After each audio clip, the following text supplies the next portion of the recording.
Okay, next up we have a panel discussion. And I think this is a really interesting time to have this discussion because it is Ryer Banta, Marissa Petrich, and Sue Wozniak are going to talk about librarians and OER and look at kind of the opportunities and challenges of OER in the prof tech fields and elsewhere.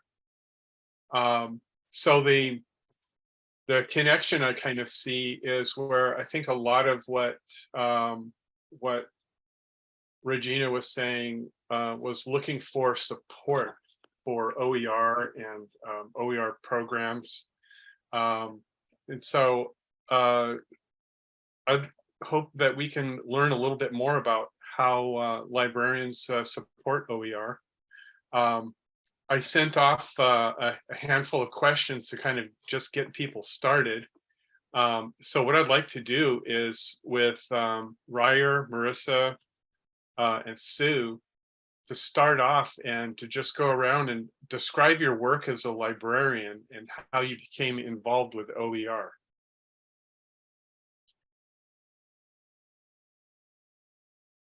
Do we want to start with last name alphabetical order? So Ryer, that's you're up at the plate there. Sure thing. Hi, everyone. Yeah, I'm Ryer Banta, a librarian at South Puget Sound Community College.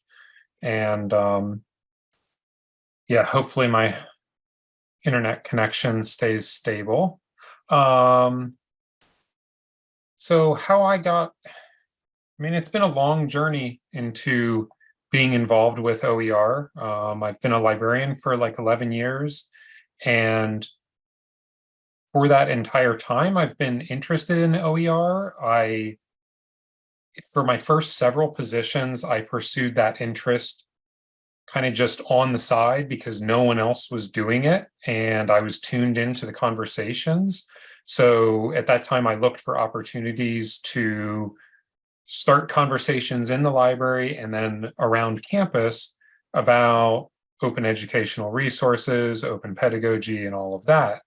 And it really wasn't until just last year at South Puget Sound, I got a position that was officially described in the title as open education librarian. And the benefit of that, from my perspective, compared to the other situations, the benefit of an official position is it gives you a lot more institutional buy-in. There's a lot more recognition for what that work is. But the work still is fairly similar. It's all about working with faculty. I also view it as really a community-oriented kind of thing where I might get a lot of calls to work individually with faculty, but I notice that the more that I can connect faculty to each other, whether at my campus or at other campuses around the state or around the country, the more I can connect people, the better things happen. So that's kind of my little bit of the journey with it. Yeah, with that, I'll just kind of let some of the others jump in and share their experiences. Thank you. Okay. Marissa, would you like to go? Sure. Hello, everybody. My name is Marissa Petrich. I use she and her pronouns, and I'm an instructional design librarian at the University of Washington, Tacoma. Part of that really kind of laundry list position description that I have includes supporting OER. And I believe I'm the only formal support for OER use or development on our campus, which isn't to say people don't help each other informally, but in terms of institutional structured support, it's kind of just me at the moment. I, like Ryer, I've been using OERs about 10 years now, and I started using them for my own information literacy instruction because they were there and they were available and they were great to build off of, and I loved adapting and remixing for my own purposes. And then as I kind of grew into my career, I started using them more and more. I sought more and more training, including the SBC TC OER 101 course. And then in this position, it was providing this support to faculty was part of my formal position description. And as part of that, my job allowed me to attend the Spark OER, I'm forgetting the name. It's a OER leadership fellowship program for 1 year. So that also helped me kind of develop skills and expertise and confidence in helping other people kind of navigate those waters. And I've been doing that ever since. Great. And Sue? Yeah, thank you. Sue Wozniak. I'm a faculty librarian at Lake Washington Institute of Technology. I have been interested in and pursuing OER since I became a librarian, which is, I don't know, maybe 7 or 8 years now. Started out with searching for OER textbooks, the business library at the UW, and then just kind of on the hunting for OER materials until I was at Lake Washington, and it was part of my title. It is part of my title there now. I said, so at Lake Washington, I've started with and really focused mostly on open pedagogy. So just developing projects with faculty in their classes, engaging students, creating materials. And now with the presentation I gave earlier, the book publishing project using student works, but it's really been a lot about student engagement and helping them create materials, involving them in creating materials. Also, I do feel like we have a lot of institutional support at my college, and I feel really fortunate for that. Because one thing that we have now is funding for supporting faculty to create OER, because I think that a lot of the experience has been challenges of, and we'll talk about it later, but finding OER. And then faculty who don't have time to create it. And so actually giving them money to be able to dedicate time to do so has been really helpful. And it's been really fulfilling to be able to support that. So that's sort of been my history and my current role with it. Yeah, and the three of you represent different institutions. Ryer, what kind of institution support of OER do you have on your campus, and is it evolving or growing or? Yeah, it's probably evolving and growing, and I'm still just a year in, so I feel like I'm still kind of uncovering what type of institutional support we have at South Puget Sound. It's just, I don't know. I find it a little challenging to figure out what is the status quo and where we're at, where we want to go. And that message has kind of changed with different leadership that we've had in the past year. So for example, the dean that we had over my area that created my position was very instrumental in moving things forward and really building a groundswell of excitement around open education. And she since has left, a new dean is in, and she's great, but she's got a lot of other things that are going on. So right now I'm kind of in a stage of building up some momentum with her and connecting her to other areas where there is like a lot of interest and momentum around it. But my institution has been a little hesitant to really put a lot of money on the line or a lot of real institutional push. At the same time, there's been some good work connecting OER to equity, diversity, and inclusion type of initiatives that we have, and those are really highlighted in our. See, I think we have some of that. South Puget Sound Community College internet instability happening. So let's see. So we have Ryer's frozen. I don't know if he can. I don't know if you can hear us, but let's go on to Marissa. What kind of support for OER just from the institution, or is how's that growing out? Well, we grew a lot in the first 5 years I've been at this position. I think that we're hitting some new challenges right about now. So starting my first year on the job, we were able to secure funding for a stipended faculty training that's focused on first. It's kind of a combination of the OER 101 course and a course conversion project. So every assignment in a 2-day workshop is helps faculty scaffold toward converting a course to use OER. And then at the end of the workshop, they, if they're able to convert, they give me their plan to do it, and then they analyze their needs and their barriers to help grow OER use on campus. So we have 5 years of data from that.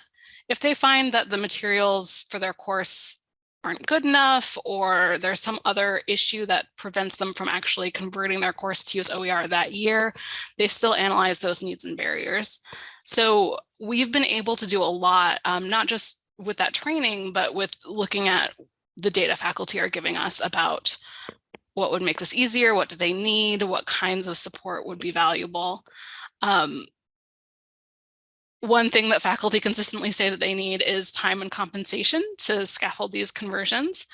So a lot of my time is finding that compensation, which can be a challenge and kind of does affect our ability to grow, because I don't know that we have the really high level of OER support that Sue experiences. So each year I'm not quite sure where the next pot of money will come from when we conclude the training. Yeah, it does.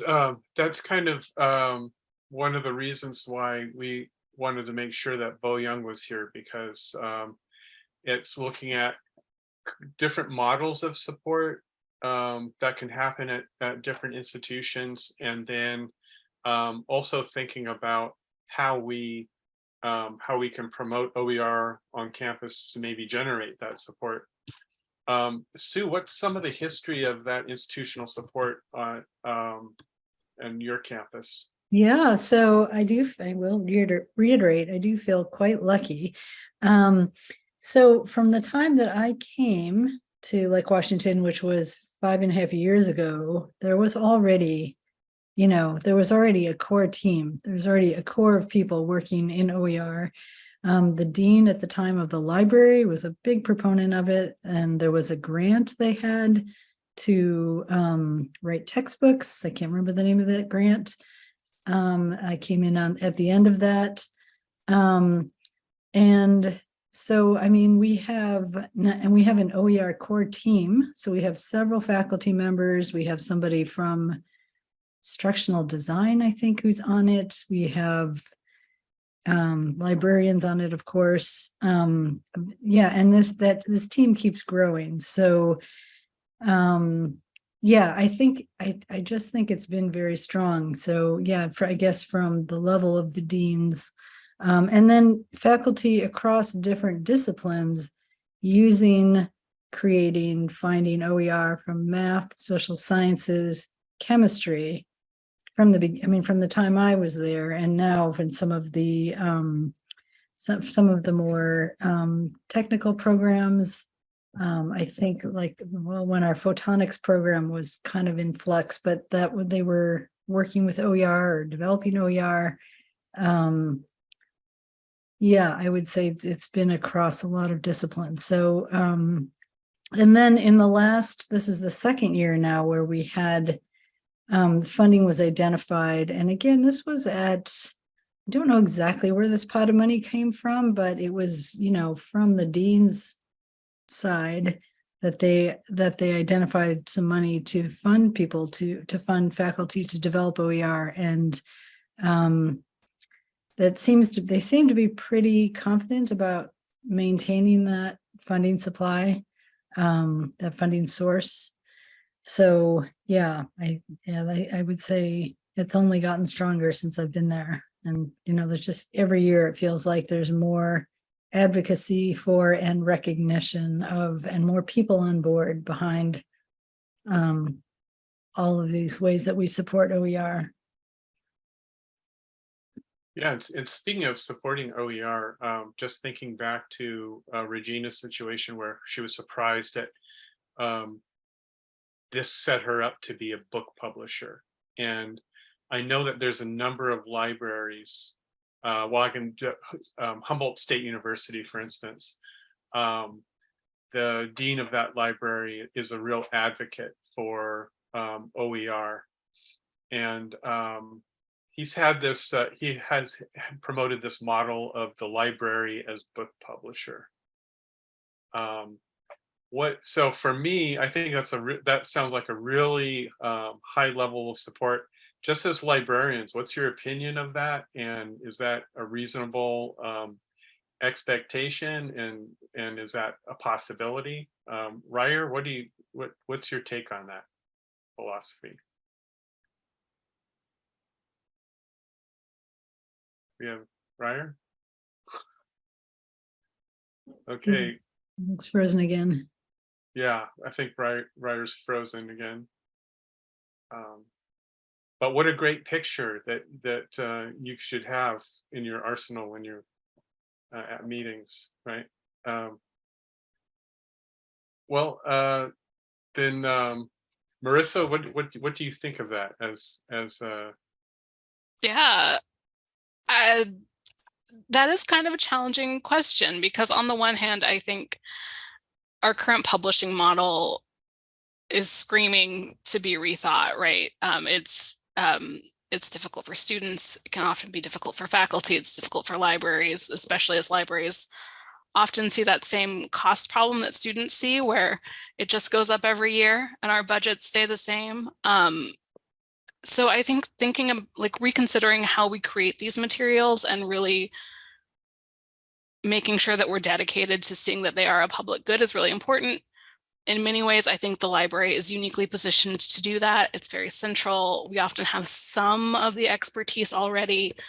But on the other hand, without institutional support, I think that's very difficult to sustain. And that includes definitely financial support. It includes training for staff. I think librarians might know certainly some as we come into our careers, but it does take a while to kind of develop that training and expertise to be able to support a publishing model. So without the kind of foundational support from institutions, it's hard to see that being a sustainable solution, but I would love to see the support come through. Right. And Ryer, did you get that? Did you get that last question? Yeah. Talking about published books. I don't know what's going on with my computer here today. Libraries as publishers. I mean, right now, community college libraries are often understaffed as is. So I think we might have a role there, but we really need to address the realities of staffing and staff expertise. I feel like we've been working on a skeleton crew for a while, and I know that that's the situation in a lot of places. So it's tricky considering brand new initiatives or new work like that. However, it dovetails really nicely with our work in OER. It dovetails nicely with what we're doing with press books. If we need to consider how to sustain that. I guess we're kind of in a situation where we're building cool stuff now, but we have to say, hey, if we want to keep building this cool stuff, we need to have sustainable infrastructure and support, including people and time to do this. Right. Great. Sue? Yeah, I agree. I mean, while I probably have as much institutional support as maybe a place could have, I agree with the staffing and the timing. I mean, or the time issue. I think that once something gets produced once, then there's also the question of it updating. And so then whose responsibility is it to keep it updated? And it just doesn't seem like it takes long for just the quantity of materials to the volume to get large enough that I just think maintenance. I mean, we find that with other things we create as librarians, right? All the learning materials, the videos, all of that, everything you create at some point is going to be outdated. And, so then you have to think about, do you have the capacity to maintain it? The other thing is just the expertise. There are very few of the materials at our college that I have the expertise to write. So then it's a matter of, coordination. And so, well, I mean, I guess I feel like the actual publishing process takes a lot less time than actually writing the materials. So I think it's more a matter of like, who has the time to write it, and then the ability to support the publishing. If we have something in place like Pressbooks, which makes it really easy, that's one thing. If Pressbooks goes away and some of the colleges, ours included, can't afford it anymore, then we're back to, okay, now how do we take these things and put them in a publishable form? So I think, that's the Pressbooks access is going to be a real question. So yeah, a lot of moving parts.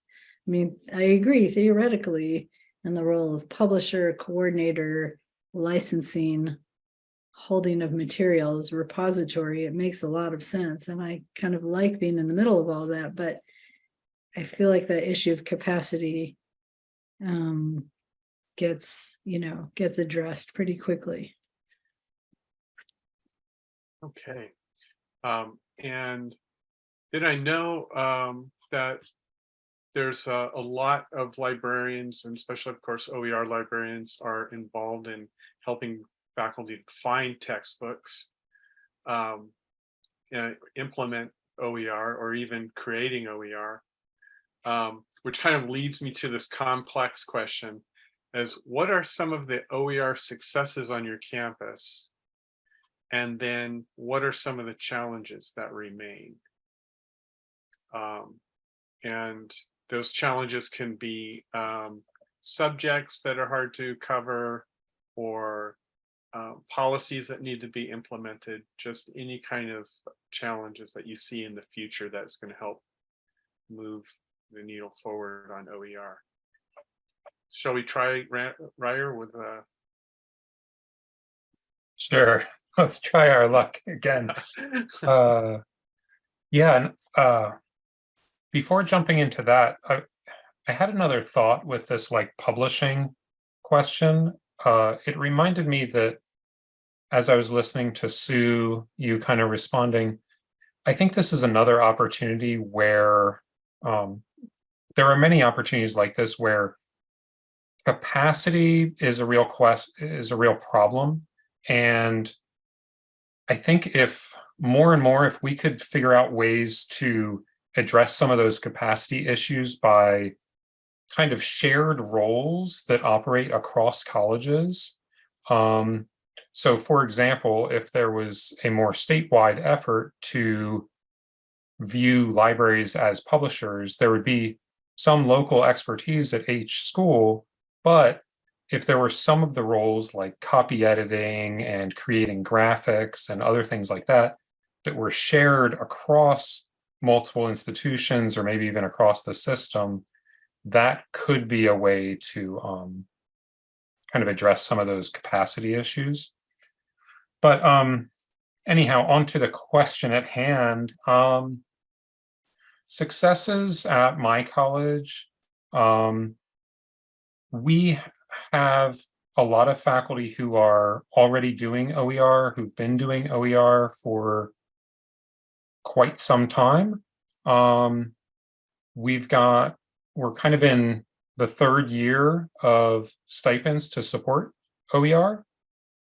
So there's been new OER that's been created through that. We've got a lot of people playing around in Pressbooks and creating at least template books. There's an accounting professor that created something from scratch, and it's really, really pretty impressive.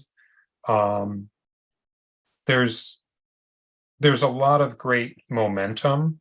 For me, the challenge is just kind of getting a sense of what all that is and finding ways to better promote the work that's already going on, and to make sure that we continue to have institutional support and that people don't just get burnt out from just another initiative.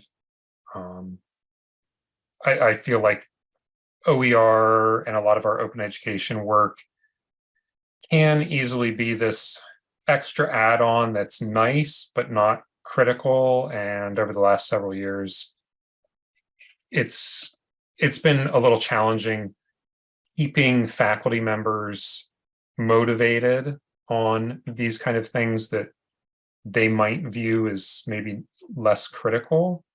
So that's been what what's going on my campus. Okay, great. Thank you. And Marissa? Yeah, I think this is an interesting question for me to answer from this audience, because I think in many ways, state universities are lagging behind our college colleagues in terms of OER awareness, adoption, creation, like the whole show. So when I started my position, I was the first, formal support for OER on our campus. It was sort of a vague idea to many people. Building momentum wasn't hard at all, because we were kind of starting from zero. And it was great. Like, we got some money, there was a lot of interest. Sustaining that has been harder because I've never had a permanent funding source. Every year I'm going back and singing for my supper for stipends, and that has been really important.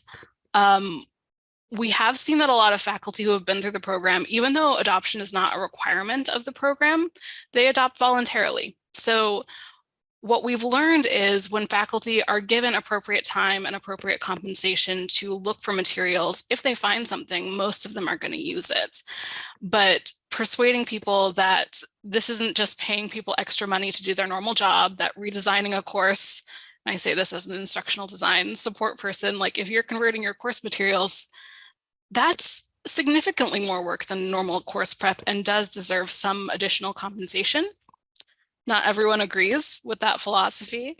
And we have other challenges too. I mean, we don't even have course labeling for course costs in our system, or other things that kind of motivate people to think critically about the cost of their textbooks and maybe motivate them to start those conversions. So when we get people into a space where they have time and they feel like they're being compensated for their labor, I do think that people are mostly enthusiastic, mostly open to the idea, mostly interested, but maintaining and sustaining ways to get people into those rooms and spaces and get them to consider converting their courses, I think is our ongoing challenge, especially after we've kind of gotten past that initial, it's shiny and new phase, which is where I am now.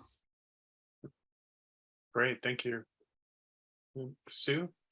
Yeah, so I can completely relate to and agree with that. Just the realizing how much work it is to create these materials, to, like, even when you have buy-in, the realization for everybody of how much work it takes. So yeah, I think that is now at least part of my job, is the working with faculty. So now that we have a funding source and we're advertising it more, we are getting more and more interest in it. And we have Catherine Kelly, one of our librarians, who's done some really great job in training, creating some training materials in OER, and holds training sessions regularly, just to learn about what it is, and then different levels of it, including Pressbooks. But I think that even when there's time, there's money. So faculty get into creating these materials, and then we run into all kinds of licensing issues. So people are constantly finding different things, aggregating them, and then bringing in tons of things that are not openly licensed. And then we have to figure out, is that okay or not? And we're always debating that. And even just training people to look for licensing seems almost impossible. For some reason, that feels like almost the biggest barrier. So I spend a lot of time going through reviewing what people are doing, and then trying to help them consider what to do about it, or looking for alternatives. And I think there's just a lot of projects that have started that have not been completed. And I think for that very reason, just realizing how much work it takes, and even though they are getting paid for this, they still have, a full load of teaching to do. So, maybe I think some of the work is taking place over the summer, and when people want to dedicate time between quarters to do so, that helps, but that's also asking a lot for them to take away. So maybe it's also a question of like how much they're getting compensated, and could it be like replace, a course, having a pass on a course or something, getting the in place of teaching a course, get paid the same amount, but develop a material. I mean, maybe that's a more realistic compensation model, to actually be able to devote the amount of time needed to create these. And then some people are, just delaying, like they don't complete it in 1 year, so then we let them continue for the second. But then it's more time, there's a time lag between these materials being available, and also, the less chance they're finished over time, the longer time goes on. So it's still kind of, that capacity issue seems to be still the biggest challenge. Okay, great. And does I used to hear at conferences a lot about areas that still need to be covered by OER. And each year I'm amazed at the things that the changes, the things that have been developed. For instance, I was shocked to find out last year that we had, after our OER Faculty Institute, we found somebody working on avionics OER at Texas University at Austin, which is pretty cool, because we have one of those programs over here at Clover Park. But what about it? Are there areas that are not as well supported by OER right now that's still happening? So Sue, you're nodding your head there. What are you thinking? Yeah, absolutely. I think it tends to be the technical programs. So the more, I don't know, social sciences, sciences are better covered now, but more the technical programs. So things like welding and electronics, and the more specialized the field, the fewer materials are available, is what we're finding. And then there's things like in the gaming, and also in the computer sciences, where there's so many of the materials are industry specific. So they're not, and then industry's controlling them and doesn't want to share. Or even with things like automotive, the industries owns the training materials, and then so they don't want to openly license them because it's, part of their funding model. So that's what I would say. The more technical and the more specific seem to be harder to find. Ryer, what are you thinking? Yeah, I've also noticed some challenges with programs that have really tight accreditation standards, where oftentimes those are tied so closely to the learning materials that folks just have a hard time even considering walking away from their commercial textbooks because of fear of whether or not they'll still be able to meet those accreditation standards. So that's just the piece I'll add beyond total agreement with Sue. the technical side seems to be lagging. Also in kind of humanities areas, there are interesting challenges where if you're reading, a set of kind of canonical works, or even if it's questioning the canon, those are still kind of works that are very much copyrighted. So I think we need to find creative ways to, I think we could have OER that analyze those works, but students will still need to actually purchase and access those copyrighted canonical works. Right. Yeah. And Marissa, what about what areas and in your campus? Well, since we don't have technical programs, I can't speak to that, but I agree with Ryer. Arts and humanities courses can be very difficult to convert, though not impossible. We had film studies folks do it. It can be done. It can be more effort though. And it often means more of a low cost rather than zero cost scenario. I think in our context, anything above 100 level course can be very difficult to convert, especially 300 or 400 level courses. Often there are lots of materials available for social sciences and STEM fields at the 100 or 200 levels, but beyond that, it can be a little bit different. Which doesn't mean, again, not impossible. It might mean using more of an open access article, like course reader situation. There's always ways to do this. And then the other group that I think has a really hard time converting their courses is anyone who uses auto-graded homework from their publisher. The barrier, like even if you find a great book, the labor added by either creating your own auto-graded assessments or going without them is often a huge sticking point for people that have become accustomed to that. Though I am really interested to see how Pressbooks and H5P integrations grow to potentially help people who have that particular challenge. Yeah, that's we'll have to bring that in next year for sure. Things like H5P and maybe even AI solutions, who knows. We have, speaking of open, let's open up the questions here to the floor. We have Teresa has her hand up. Yeah, thank you. Actually, I'm thinking along the same lines of, faculty and who's contributing and who's not. And I think that yeah, there's compensation and how much compensation is enough, but I think we also can't ignore hierarchies within our institutions and faculty, what's considered a discipline, what's considered, solid textbook forming, and ideas that we have historically based on the way that something goes from a field into a discipline, what's taken seriously, what gets, which faculty are paid less because of perceptions of the amount of workload and things like that. And I think that when you put something down out there for anybody to look at, it's a vulnerable thing to do.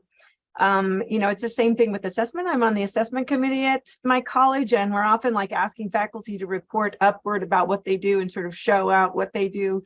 And I think it can be hard on one level. Yes, sharing, if you get everybody in the same room, they're far more open to it, happy to, as a matter of fact. But if they got to put it out there where someone sees, it's kind of like for our students, it's a vulnerable activity where anybody could get in and pick at it. And so there's an emotional component, is what I'm trying to say, to this, that can add an extra drag. And how do we address that? I think if we don't consider it when we're looking at how to get people to do things, then we won't get a complete solution. Right. Okay. Thank you. Any other questions on the floor? Yes, we have Maggie Lynch. Okay. Hi. I was really interested in what Ryer said about sharing capacity across institutions. And so my follow-up question to that, to each of you, is if you could form the perfect team, what's missing at your institution So maybe we would get an idea of, is everyone missing instructional designers, or is everyone missing graphics people, or what, as to what that might look like. You started it, Ryer. You start. Oh boy, what did I do? Yeah. I think that's a really great practical way to think of it. It's hard to sort out at the moment because I feel like we've gotten so used to wearing so many hats, and like, for graphic design, for example, I'm not a graphic designer, but like I've got some tools and I can make up some stuff that looks okay. And I see a lot of other areas where that kind of thing happens. Now, it's different if I spend a few minutes or like an hour a week doing that.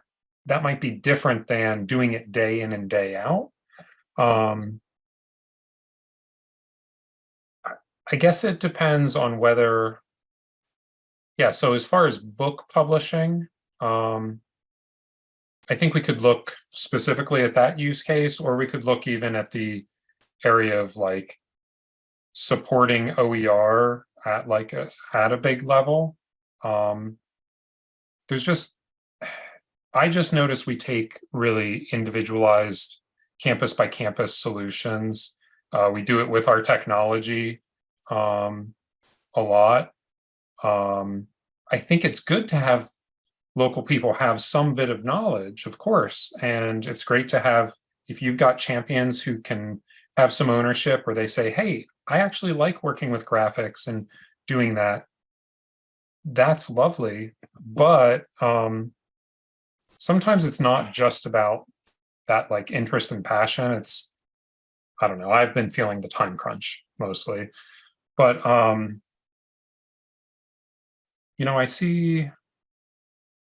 I want to read, Meredith has a interesting comment in the chat about some of this that I'm trying to read at the moment.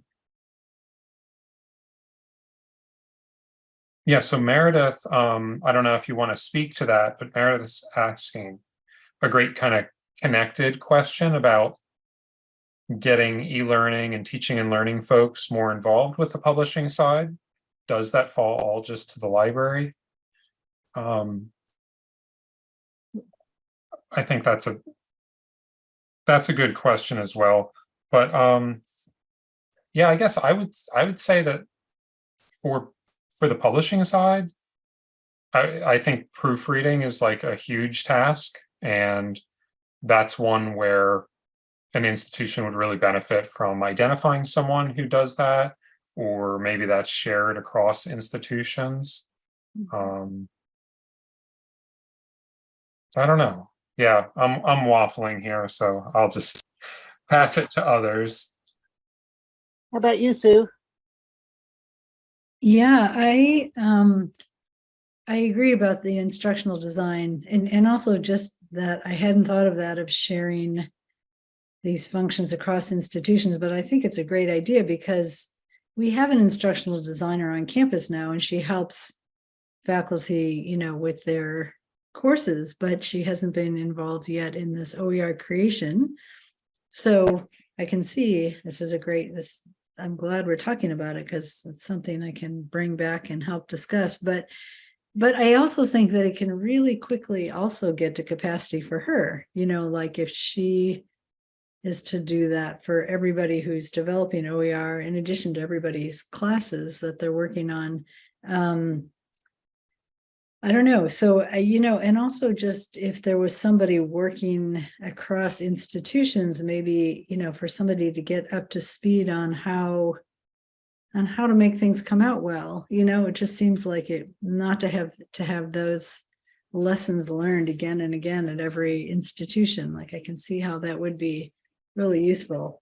So, but yeah, so I guess I do think that's missing, but I also think, I don't know, I guess the thing I get the most bogged down on is just all the licensing. And so maybe bringing in more instruction on that, expertise on that. I don't know, somehow getting people to orient more, even to notice more licensing. Yeah, and then just the time capacity. So I guess I'm not being very clear. I don't know if there's a skill or a position missing. I think, yeah, there's something about just the time it takes to do it all that I keep coming back to, leading to successful products. So you really just kind of need more people in general, like 3 more people like you. Well, I don't know if it's me. I think it's the people who are writing the materials, truthfully. Like, I think, because I can review it and show them what to do, and then they don't have time to update it. Then it's a long time before they get it back to me again. That's my experience. Marissa? I mean, I think the big thing here has already come up before. I was just itching to say it, is often the expertise does exist on the campus, but it's one of 18 things that person has in their portfolio.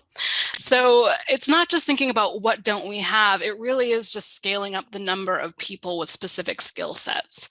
Can I help people with project management, instructional design, and licensing checks? Absolutely I can. Or finding materials to remix? Sure. Can I do that for more than a couple of projects a year? Less if it's fall quarter? Absolutely not. No, I can't. Not without other people, not as the only person here. So I think really a lot of it is just scaling up the number of humans with the appropriate expertise that we have. I also, like, if I were to pick one thing of like, oh my gosh, I just wish there was like a place that we could send that, it would probably be those kinds of final polishing aspects like copy editing, accessibility, and graphic design. Those kind of final things that, faculty are experts in their subject matter, but that kind of bringing it all together in a book, it's very time consuming. I'm a terrible copy editor.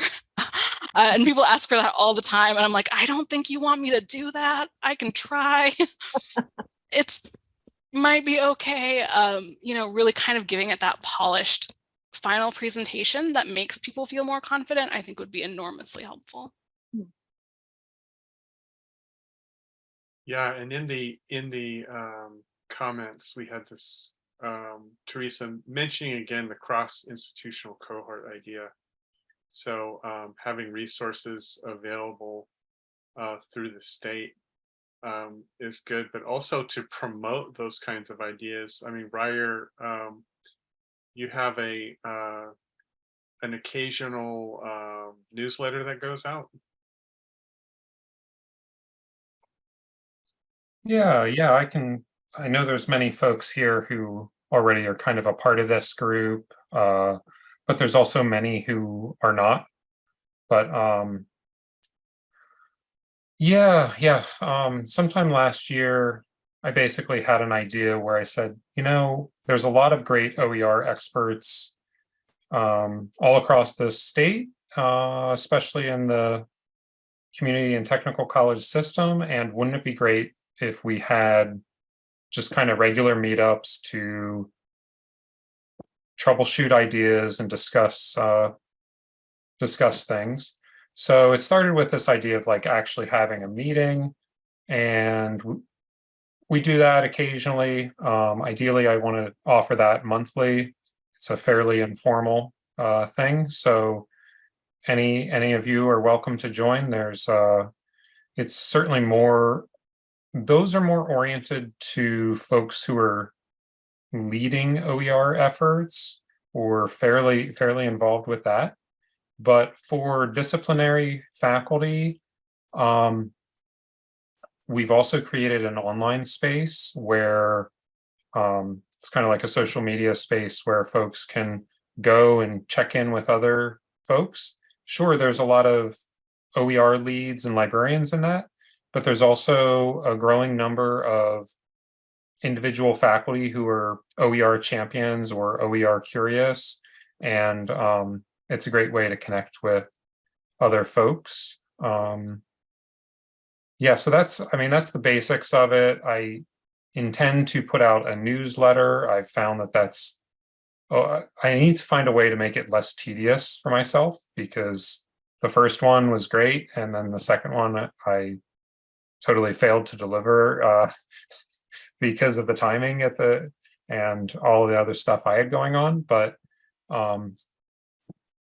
yeah, I call this like I think we're calling it like the Washington Open Education Community, but it's just a way to connect with other like-minded folks. So would be glad to see all of you there.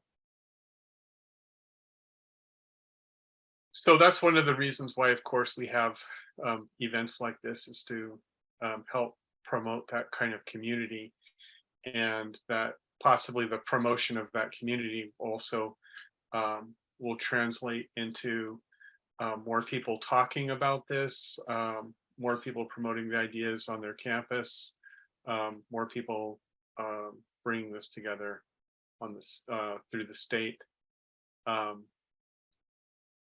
Okay, is there any other comments or questions for our panel? I'd just like to ask Ryer to put in the chat how people would contact him to be part of either of those communities. Oh yes, that's a great idea. You do that. Yes, yeah, I'll put my email here in the chat, folks.